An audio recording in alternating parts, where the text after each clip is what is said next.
But we're here to talk about the payments and consumers making these payments on mobile. What does it mean for the industry? What are the threats?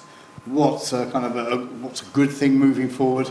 So we've got 4 specialists to my left. So thank you. So consumers paying. What are we going to start with? We start with the world of carrier billing. What's actually happening with carrier billing? Carrier billing, I think it's still a lot of potential in it.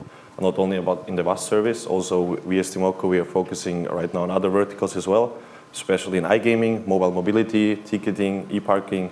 So this is something which we are also looking into in the future and see a lot of potential. Operators are really open for discussion with that because it's something new.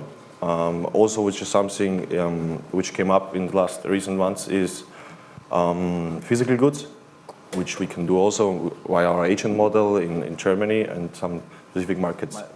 The company does research into DCB with mobile operators, and we formed quite a strong bond with operators over the years. We've been doing research and they are very candid about how they feel about the services.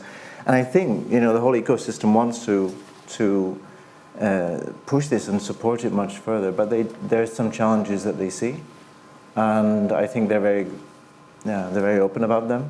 And the biggest is security.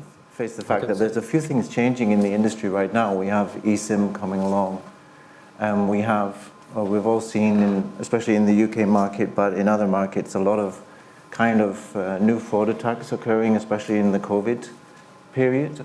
And these things together, they're very concerning for operators. And what they are wanting to do is support this and to be able to explain to their customers, these are not things that you need to worry about. So the whole pushing of carrier billing as a concept is, there's some challenges to it for the operator. You mentioned eSIM there. Obviously, people viewing this. I had my practical experience with DCB. It was with KSL carrier in Kazakhstan last time. It was around 4 years ago with RGK company, and I was the one who set up that connection. So adding my understanding of CIS countries market, like ex-USSR, Russia, Belarus, Ukraine, Kazakhstan.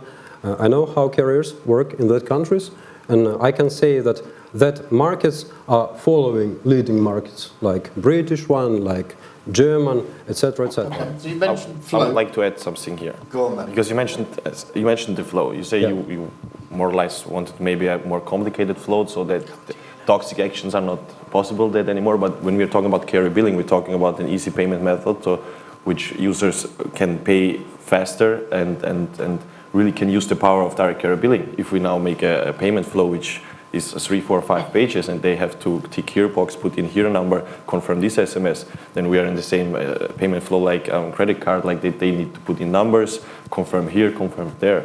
So I agree with you that fraud is not good at all, and there are too many people who are still creating too much fraud, but I think it's not a solution to change the payment method from the easy way, which it is actually, and which we are all proud of that it's existing. But, I'd like to add something here. What about the flow? Because I know you're keen to talk about the flow.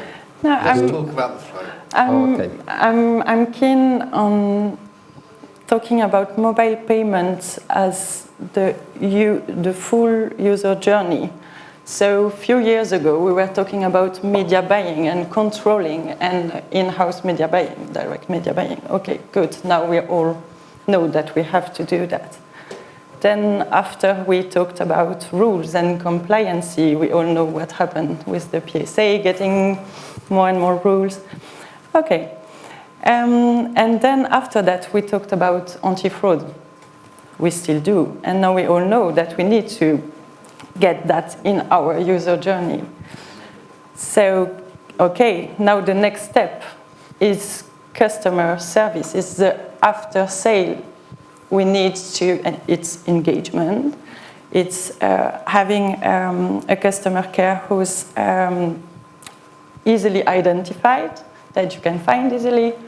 And so payment is not just about a billing transaction or a technical fraud that you need to avoid. It's after that, what are you doing with your customers that's paid? So